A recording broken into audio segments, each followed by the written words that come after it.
Welcome, Carm Capriato, the Service Aftermarket's podcast pioneer with the gold standard of aftermarket business podcasts. Join me for Aftermarket Insights as we advance the aftermarket. And as always, know that you'll learn just one thing. Find us on your favorite podcast listening app and remarkableresults.biz or on my YouTube channel. Hey everybody, Carm Capriato, Remarkable Results Radio. I have to tell you, we are just so proud of having reached the 1000th episode milestone. Please check out my special podcast that I did for the 1000th. It's just me. You're just getting me. I wrote another paper. Of course, you know, I wrote The Rise of the Mechanical and Technology Specialist, and that is available on our downloads page. Please get it, and please work with it, and please make that happen. But over all these years, I decided to write a paper on the 12 most important strategies of an auto service CEO.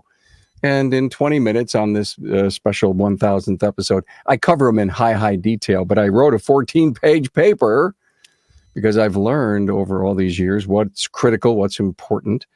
And I'd love you to download that, remarkableresults.biz/CEO.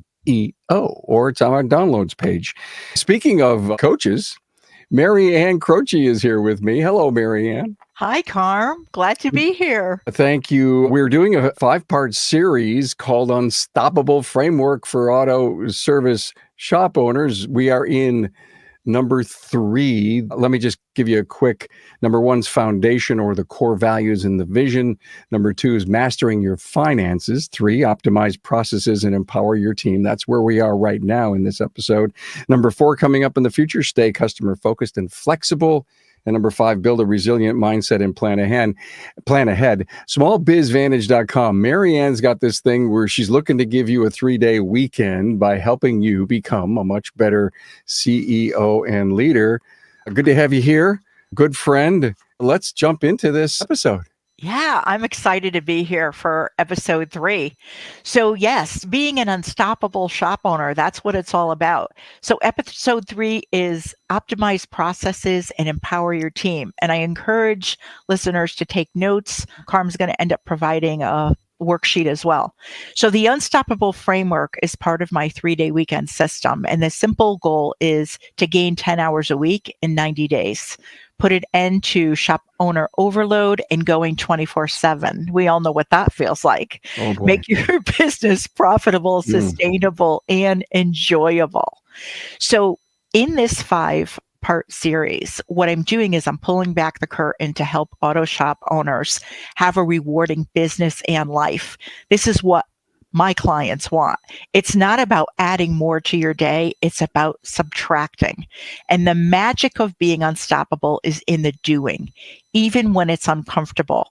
It's what makes successful auto shop owners resilient and adaptable, both personally and professionally.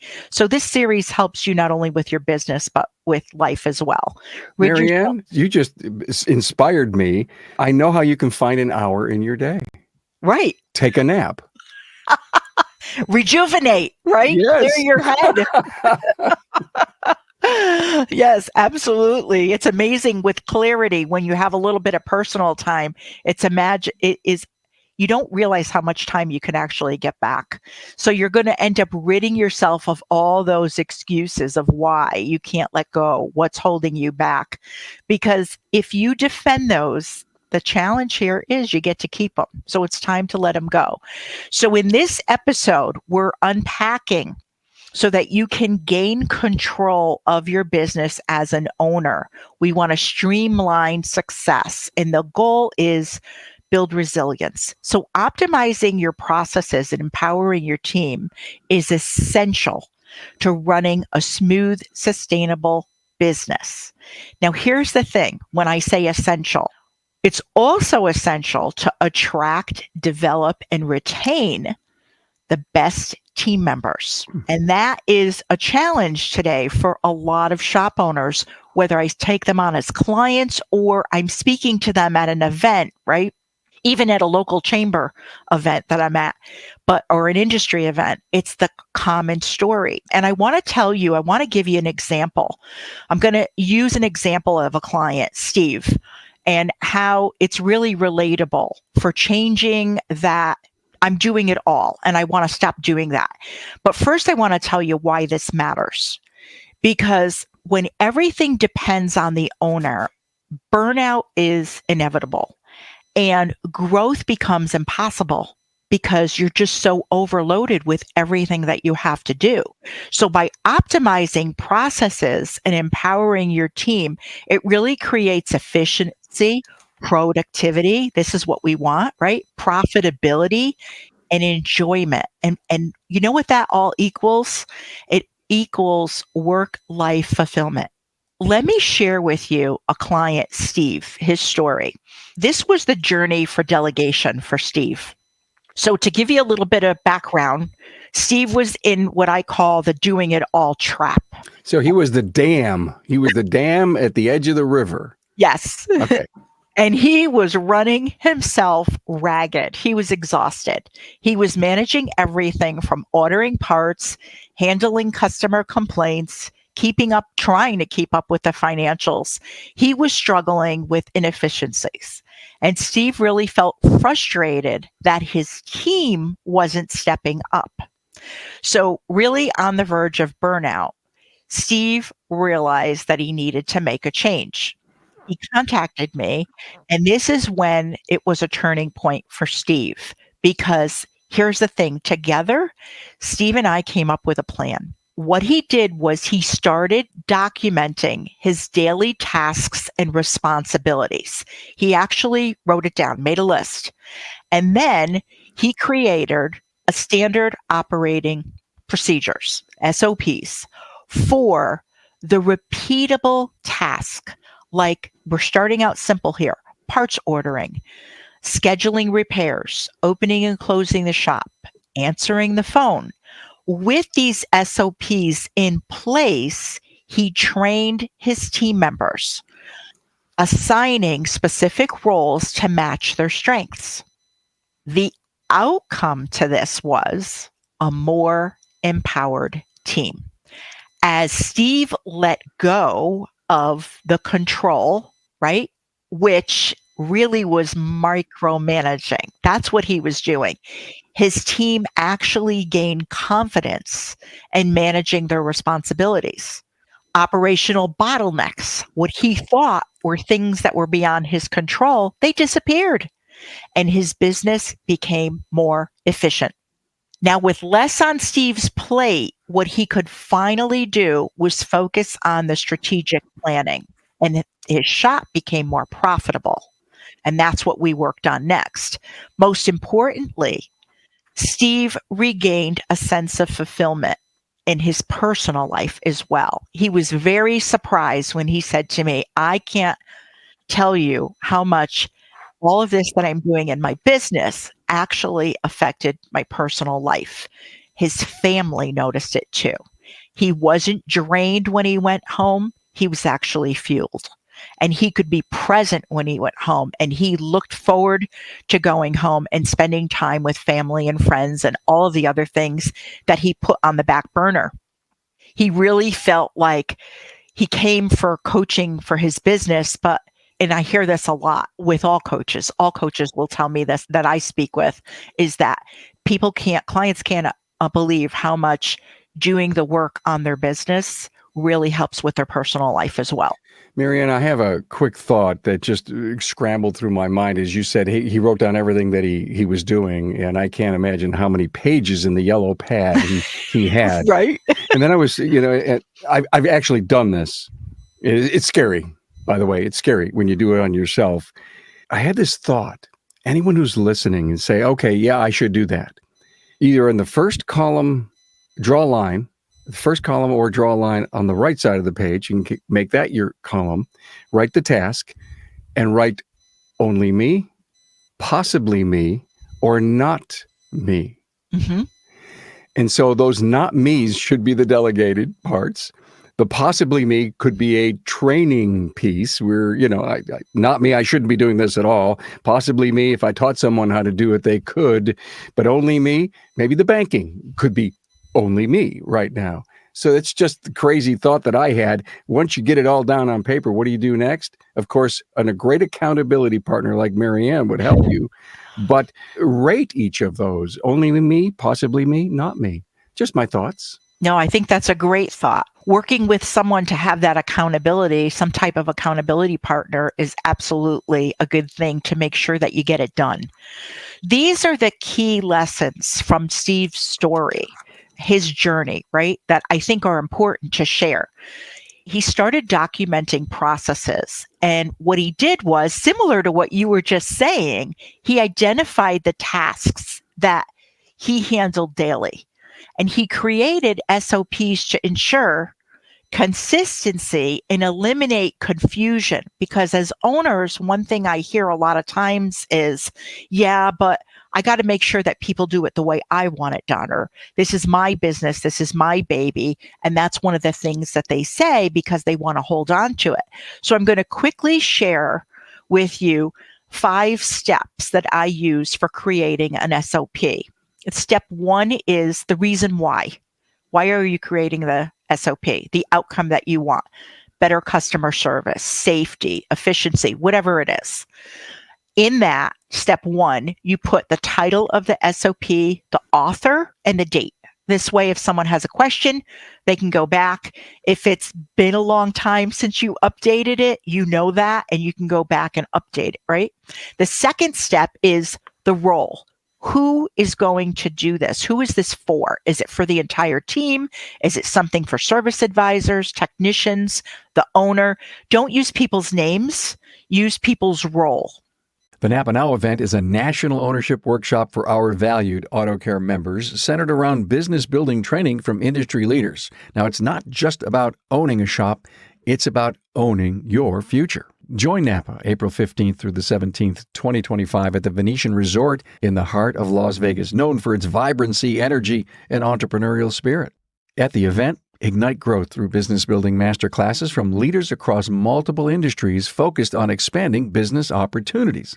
Now, masterclass topics include future-proofing your business, mastering emerging technologies for growth, leadership dynamics, inspiring, engaging, and driving success, shifting tides, understanding evolving consumer behaviors and your bottom line, and young leaders' lasting legacies, mastering succession planning for future growth.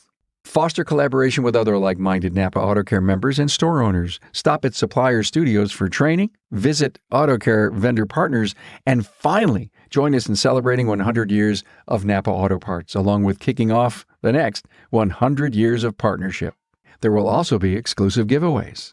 There are many incentive opportunities to offset the cost of this trip, including AutoCare program earnbacks, and beginning in October, earn up to $1,500 with pre-show supplier training to prepare for the supplier studio training sessions.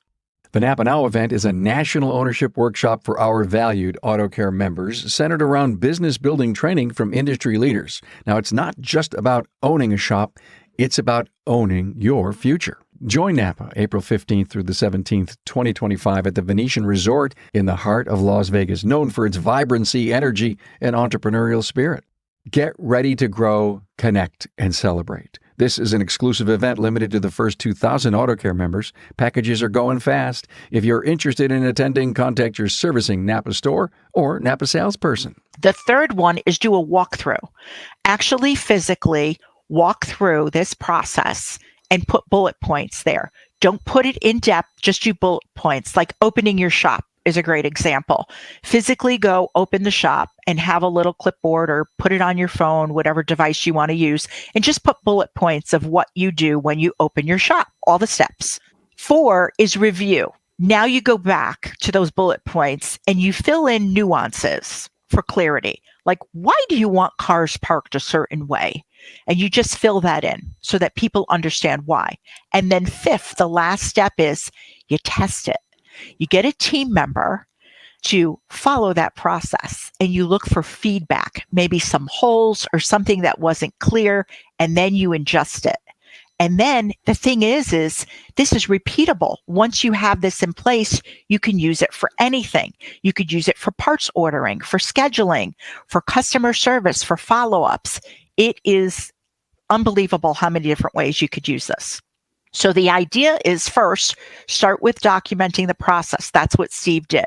He delegated with purpose, meaning he wanted to align tasks that were based on the team's strengths and areas for growth. So say you're working on maybe making someone a shop foreman. That would be great because you're basing that on the person's skills. You also want to provide training and tools for the team so that they can succeed. Now, great tools would be videos. You can do a quick video on your phone and upload them, store them in Google Drive. Videos, there's a great software called Loom that is great for videos. If you're doing anything on the computer, it'll actually have the screen where you can share your screen and actually walk through the process. So that's another tool that you could use. So he encouraged a culture where mistakes are seen as opportunities to learn, right? You don't get frazzled when mistakes are made. You're the example as the owner. So really, that's what he did. The third thing was he trusted the team to step up. This is a big one. Micromanaging creates dependency. Delegation builds autonomy and accountability. So for all those owners that are out there and think that they have to micromanage and keep on top of their team, you're creating dependency. And that's why it's hard for you to step away. Give your team ownership of their roles, allowing them to contribute to the shop's success. Recognize and reward initiatives. So we want to reinforce accountability. So when someone has that initiative and they're going out and they're coming up with ideas, you want to reinforce that accountability, and you want to celebrate that. Give them recognition. You know what? This is John's idea for doing it this way. This is going to be that system that we create. Let's go and tweak it. Give them that recognition. Monitor and adjust. What you're doing is you're regularly reviewing your processes on a regular basis with your team and identify areas that need improvement. So we tried that a couple of weeks ago. How's it working for everyone? What do you think we need to do? Do we need to tweak anything? Yeah, I think it's basically working out okay, but here's what I think we need to change. And then you go in and you try that. So he was open to feedback and adapting the SOPs as the business evolves. As your team grows bigger, as you get bigger, you're taking on more work, you may have to update them and change them. So check in on delegation.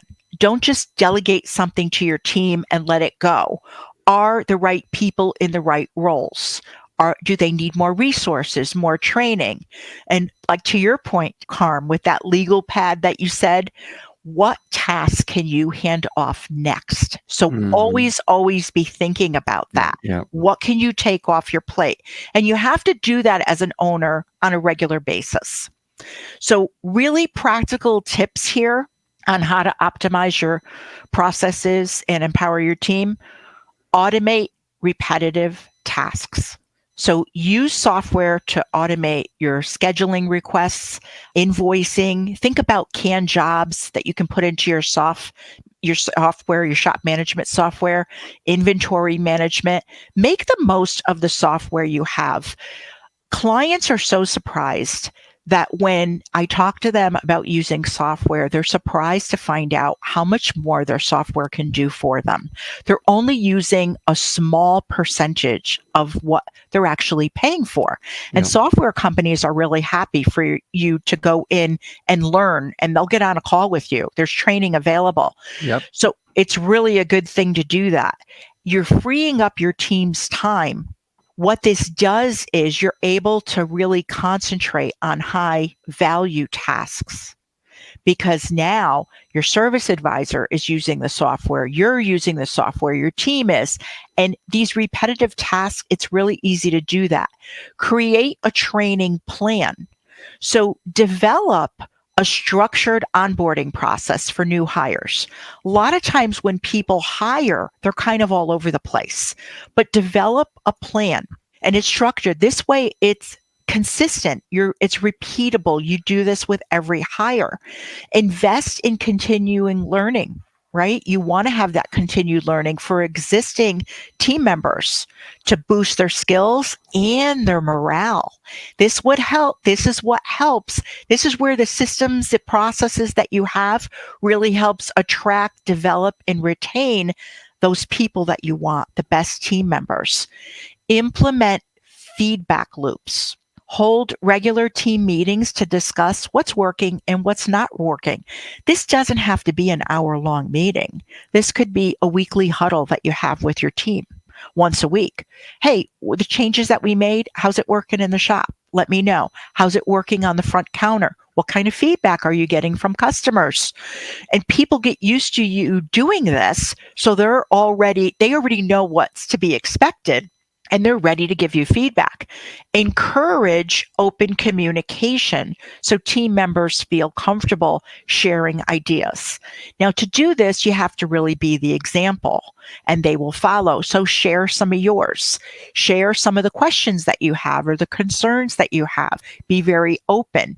Because a lot of times, if you're not open, your team may be reluctant or have a hard time sharing in a meeting because they're not sure how their idea is going to be received. Is it going to be rejected? Well, we tried that. That doesn't work. So you want to make sure that on your end, you're being very open with them. Steve, I think, was the individual you were the example.